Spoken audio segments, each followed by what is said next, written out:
여러분, 앞이 안 보인 채로 3년을 산다고 상상해보세요. 그런데 그 모든 시간이 오진 때문이었다면요? 안녕하세요. 저는 레이첼이고 미국 뉴욕주 북부의 작은 마을에서 살고 있습니다. 저의 이야기는 단순한 불운이나 시련의 연속이 아닙니다. 저에게는 믿기 힘든 기적과 놀라운 행운의 순간들이 있었어요. 오늘 그 이야기를 들려드리려고 합니다. 저는 시각 디자인을 전공한 디자이너입니다. 그래픽과 색깔, 형태로 감정을 표현하고 사람들에게 감동을 전하는 일이 제 꿈이었죠. 대학 졸업 후 뉴욕시의 한 광고회사에서 디자이너로 취직했을 때 제 인생은 그야말로 빛나는 새 출발을 맞이하는 듯했어요. 하지만 그 행복은 오래가지 못했습니다. 문제는 회사에서 바쁜 하루를 보내던 어느 날 시작되었습니다. 밤 늦게까지 작업을 하던 중 컴퓨터 화면에 글씨가 희미하게 보이기 시작했어요. 피곤해서 그런가 보다 했죠. 하지만 그날 이후로 비슷한 일이 반복됐고 아침에 일어나 거울을 볼 때조차 제 얼굴이 흐릿하게 느껴지는 겁니다. 처음엔 대수롭지 않게 여겼지만 결국 계단에서 발을 헛디뎌 심하게 넘어졌을 때는 더 이상 무시할 수 없었습니다. 특히 지하철 계단에서 경고선을 보지 못해 넘어졌던 기억은 잊을 수가 없어요. 그날 무릎에 깊은 멍이 들었고 가족에게는 아무 말도 못한 채 침대에 누워 한참을 울었습니다. 설마 정말 무슨 문제가 있는 건 아닐까 하는 불안감이 점점 커졌죠. 결국 용기를 내 안과를 찾았고 의사의 첫 마디는 제 삶을 송두리째 바꿔버렸습니다. 녹내장이 의심됩니다. 진행이 빠르면 시력을 잃을 수도 있어요. 잠깐 여러분 그거 아세요? 여러분의 구독, 좋아요, 알림 설정은 저에게 가장 큰 힘이 됩니다. 클릭 한 번으로 제게 큰 힘을 주시길 바라요. 23살, 겨우 사회생활을 시작한 저는 도저히 받아들일 수 없었습니다. 설마요. 제가 그렇게 심각한 병에 걸릴 리가 없잖아요. 하지만 의사는 점점 심해지는 제 증상을 보며 치료를 시작할 것을 권했고 저는 실명이라는 단어의 무게를 점점 느끼게 되었습니다. 회사에서는 업무 속도가 점점 느려졌고 실수도 잦아졌습니다. 그로 인해 상사의 눈치를 보는 일이 많아졌어요. 회사에서는 제가 몸이 안 좋다는 걸 이해하려 했지만 결국 저는 스스로 사직서를 냈습니다. 다른 사람들에게 민폐를 끼치기 싫다는 이유였지만 사실은 제가 이 모든 상황을 감당하기 힘들었기 때문이었죠. 부모님께 모든 것을 털어놓았을 때 저희 가족 모두 충격에 빠졌습니다. 레이첼, 괜찮아. 우리가 다 도와줄게. 부모님은 저를 위로했지만 제 자신을 향한 실망과 두려움은 쉽게 가시지 않았습니다. 하지만 그 상태로 계속 있을 순 없었어요. 저는 점자를 배우기 시작했고 시각 보조 도구 사용법을 익혔습니다. 한편으로는 스스로 독립적으로 살기 위해 요리 연습도 시작했어요. 불편함과 두려움이 컸지만 작은 성취 하나하나가 저를 조금씩 다독여 주었습니다. 그런 저를 가장 위로해준 것은 바로 케이팝이었습니다. 저는 대학 시절부터 아이브의 열렬한 팬이었어요. 그들의 히트곡 러브다이브와 애프터라이크는 제 삶의 배경음악 같은 존재였죠. 특히 러브다이브의 가사에서 용기를 내서 내 마음을 다이브라는 부분은 저에게 마치 직접 건네는 응원 같았습니다. 언젠가 내가 눈을 다시 볼 수 있게 된다면 한국에 가서 아이브 공연을 직접 보는 날이 오겠지. 저는 혼자서 이렇게 말하며 마음을 다잡곤 했습니다. 하지만 마음 한구석에서는 그런 날이 오지 않을지도 모른다는 불안감도 늘 함께 있었습니다. 그러던 어느 날 부모님은 뜻밖의 제안을 하셨어요. 레이첼, 내가 항상 가고 싶어 했던 한국에 가보는 건 어때?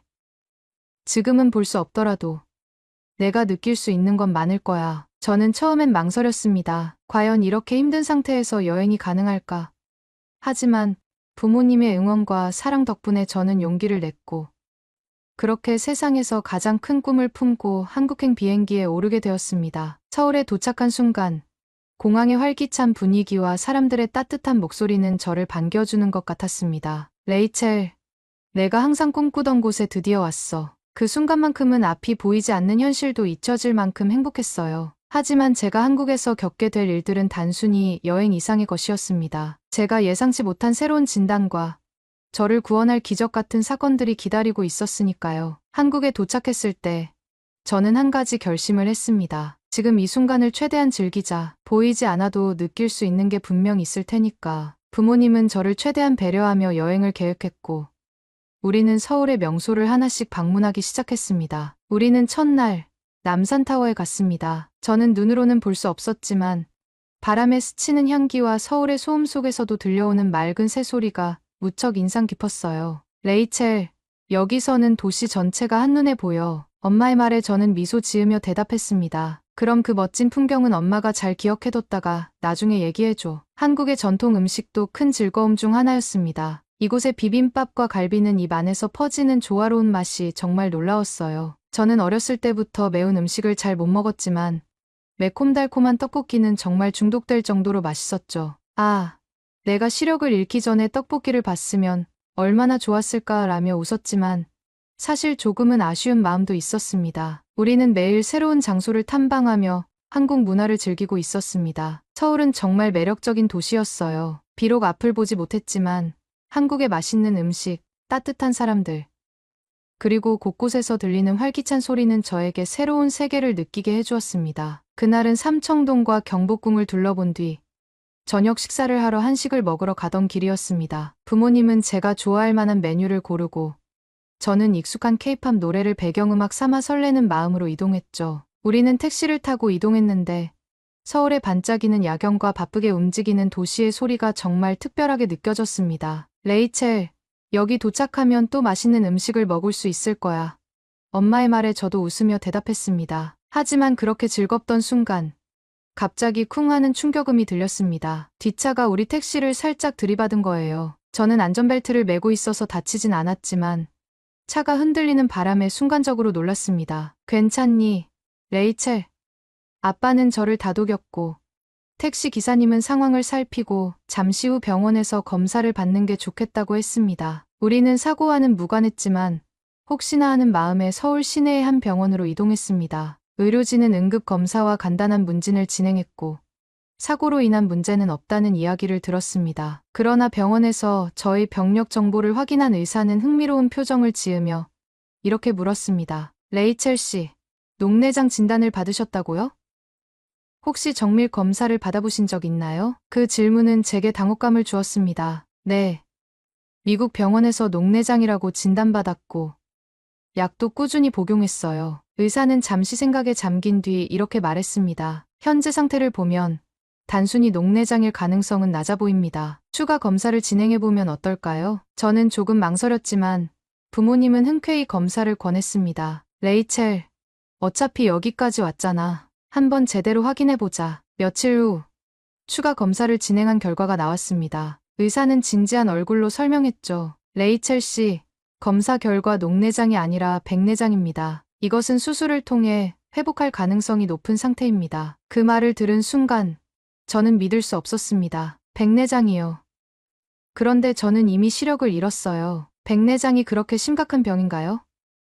의사는 부드럽게 설명했습니다. 백내장은 녹내장과 달리 손상된 시신경이 아닌 수정체의 문제입니다. 지금 상태라면 수술을 통해 시력을 어느 정도 회복할 수 있을 가능성이 큽니다. 의사의 말은 마치 구원의 손길 같았어요. 하지만 그 기쁨도 잠시, 그동안 제가 겪었던 고통스러운 시간들이 머릿속을 스쳐갔습니다. 백내장이요.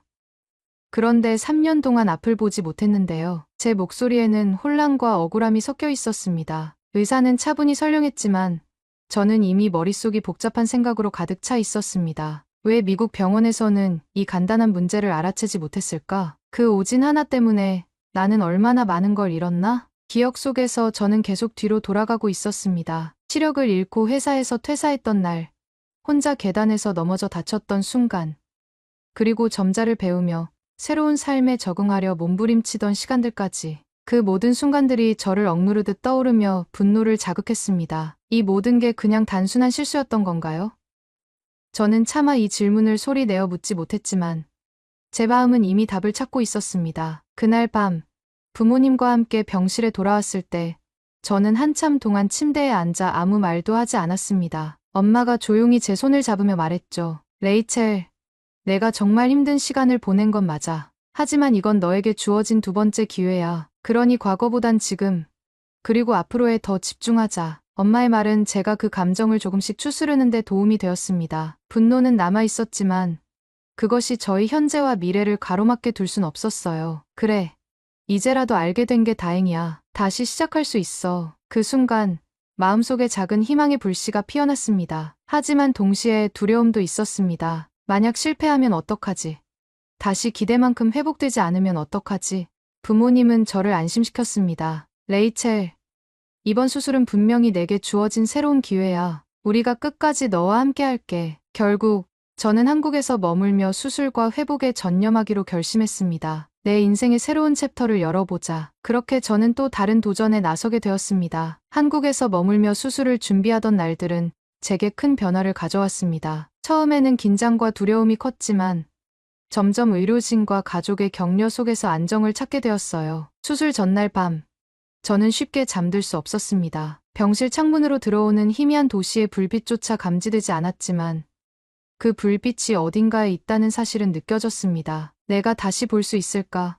스스로에게 계속 묻고 또 물었습니다. 부모님은 제 곁에 앉아 손을 꼭 잡고 말씀하셨어요. 레이첼, 내가 얼마나 강한 사람인지 우리 모두가 알아. 이번 기회는 너에게 분명히 좋은 일이 될 거야. 엄마의 따뜻한 목소리는 제 마음을 편안하게 해주었지만 한편으로는 모든 게 끝난 뒤 제가 느낄 감정이 어떨지 상상할 수 없어 더욱 불안했습니다. 수술 당일, 저는 의료진의 안내에 따라 준비를 마쳤습니다. 수술대에 누웠을 때 심장이 너무 빨리 뛰어 마치 그 소리가 병실 가득 울리는 것처럼 느껴졌습니다. 마취가 서서히 퍼지며 긴장이 풀리는 순간 의사의 마지막 말이 들렸습니다. 레이첼 씨, 걱정하지 마세요. 저희가 최선을 다하겠습니다. 수술은 몇 시간 동안 이어졌고 제가 깨어났을 때 눈에는 두꺼운 안대가 감싸져 있었습니다. 의료진은 성공적으로 끝났다고 했지만 저는 여전히 제 상태가 믿기지 않았습니다. 며칠이 지나고 드디어 안대를 벗는 날이 찾아왔습니다. 그날 아침, 저는 아침 식사도 제대로 하지 못할 정도로 떨렸습니다. 레이첼, 무슨 일이 있어도 내 곁엔 우리가 있어. 아빠가 제 손을 잡으며 말했습니다. 하지만 제 머릿속에는 온갖 생각이 뒤엉켰습니다. 만약 보이지 않는다면 어떡하지?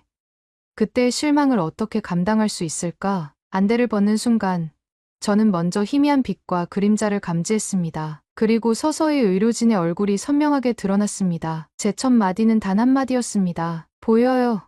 그 짧은 순간 제 마음속에 있던 두려움과 긴장이 한꺼번에 녹아내렸습니다. 간호사의 얼굴, 병실 천장의 패턴, 부모님의 표정 하나하나가 너무도 또렷하게 보였습니다. 저는 하염없이 울며 이게 정말 현실인가요? 라고 되물었습니다. 안대를 벗은 뒤 저는 병원 창문 너머로 보이는 풍경을 바라보았습니다. 나무 위에 흔들리는 잎사귀들, 거리에서 오가는 사람들의 모습, 그리고 그들이 들고 있는 우산의 다양한 색깔까지. 그 모든 것이 너무도 아름다웠습니다. 레이첼, 우리가 서울타워에서 봤던 야경이 이랬을 거야. 엄마가 창문 너머를 가리키며 웃었고 저는 그 장면을 온전히 제 눈에 담았습니다. 이게 바로 내가 잃었던 세상이구나. 수술 후 회복을 위해 한국에 조금 더 머무는 동안 저는 작은 것 하나하나가 새롭게 느껴졌습니다. 병원 근처 공원을 산책하며 바람에 흔들리는 나무를 보는 일, 카페에서 차를 마시며 눈앞에 놓인 컵의 디테일을 느끼는 일 모두가 제겐 감동적인 순간이었습니다. 가장 기억에 남는 날은 부모님과 함께 전통 한옥 마을을 방문한 날이었습니다. 저는 한복을 처음 입어보고 거울에 비친 제 모습을 보며 이게 진짜 나야라며 웃었습니다. 부모님은 제가 그 순간을 마음껏 즐기는 모습을 보며 무척 기뻐하셨습니다. 회복이 진행될수록 저는 다시 한번 한국에 온 이유를 떠올렸습니다. 제가 가장 좋아하는 아이브의 공연을 보기 위해 이곳에 왔었죠. 이제 눈으로 직접 그들의 무대를 볼 수 있다는 생각에 가슴이 설렜습니다. 레이첼, 공연 날짜를 다시 잡아볼까? 아빠의 제안에 저는 크게 고개를 끄덕였습니다. 이젠 진짜 내 눈으로 그들을 볼 수 있으니까요.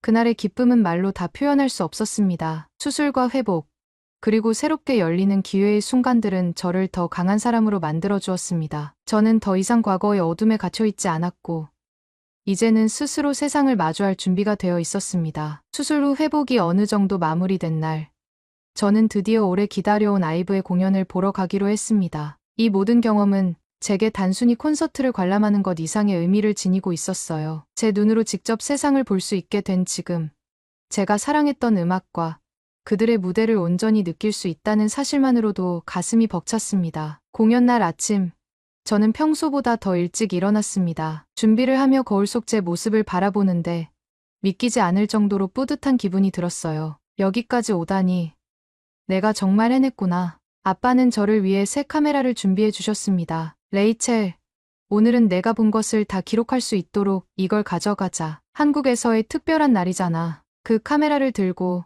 저는 부모님과 함께 공연장으로 향했습니다. 공연장은 상상했던 것보다 더 웅장하고 활기찼습니다. 공연 시작 전부터 팬들의 함성과 응원봉의 빛으로 물든 모습은 정말 감동적이었어요. 저는 한참 동안 그 장면을 바라보며 마음속에 새겨 넣었습니다. 드디어 공연이 시작되고 무대 조명이 어두워지며 아이브의 첫 곡이 울려 퍼졌습니다. 그 순간 저는 눈앞에 펼쳐진 광경에 할 말을 잃었습니다. 멤버들이 환한 미소로 무대에 등장하며 노래를 부를 때 그들의 표정과 몸짓 하나하나가 너무 생생하게 보였어요. 특히 제가 좋아하던 곡 러브다이브가 시작될 때는 온몸에 소름이 돋는 느낌이었습니다. 멤버들이 용기를 내 다이브라는 가사를 부를 때 저는 그 메시지가 마치 제게 직접 전하는 말 같았습니다. 눈물이 흘러내리는 걸 멈출 수가 없었죠. 레이첼, 괜찮아?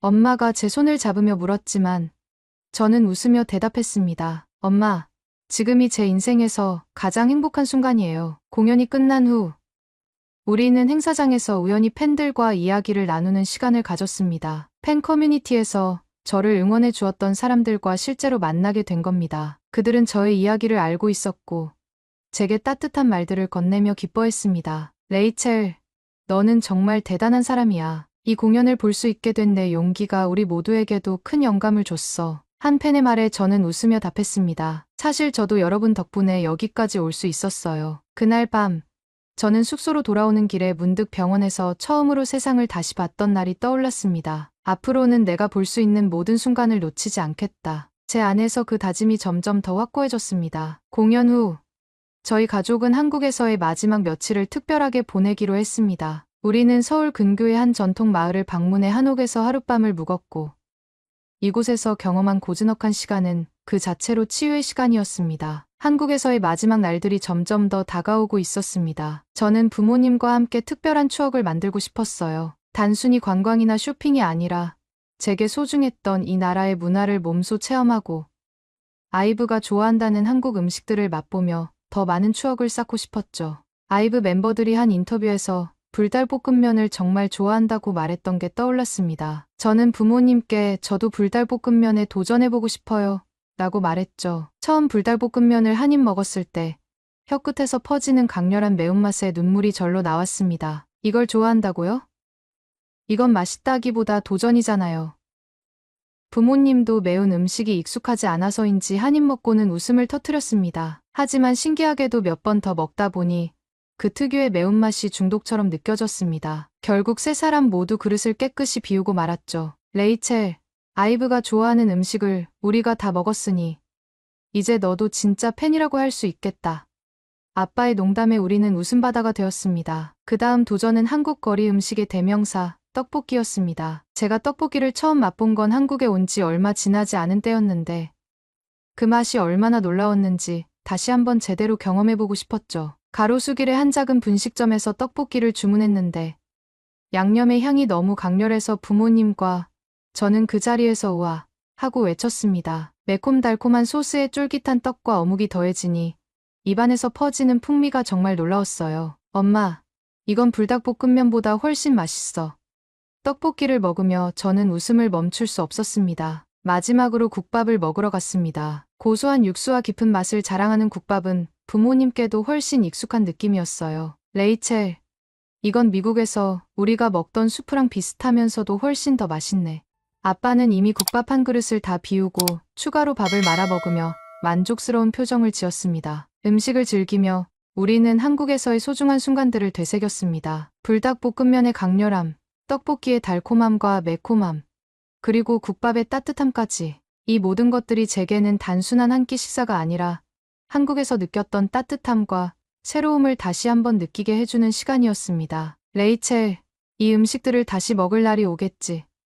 엄마가 묻자 저는 크게 고개를 끄덕였습니다. 꼭 다시 오고 싶어요. 이 나라와 이 음식들이 너무 좋아요. 또한 부모님과 함께 한국 전통 요리 수업에 참여해 비빔밥과 잡채를 직접 만들어 보기도 했습니다. 저는 음식의 색감과 모양을 눈으로 확인하며 요리하는 것이 얼마나 특별한 경험인지 새삼 깨달았습니다. 한국에서의 시간을 마무리하며 저는 부모님께 말했습니다. 엄마, 아빠, 이제 저는 제가 새로운 꿈을 꾸어도 될 것 같아요. 부모님은 미소 지으며 대답하셨습니다. 레이첼, 내가 무엇을 하든 우리는 언제나 내 편이야. 미국으로 돌아온 후 저는 제 이야기를 많은 사람들과 공유하기 시작했습니다. 특히 시력을 잃거나 비슷한 어려움을 겪는 사람들에게 제가 겪은 기적 같은 경험을 통해 희망을 전하고 싶었어요. 그 과정에서 저는 한국과의 특별한 인연을 이어가기 위해 K-팝과 한국 문화에 대해 더 많이 배우기 시작했습니다. 한국어도 배우기 시작했고 언젠가 다시 한국을 방문해 제가 느꼈던 감사와 감동을 전하고 싶다는 목표를 세웠습니다.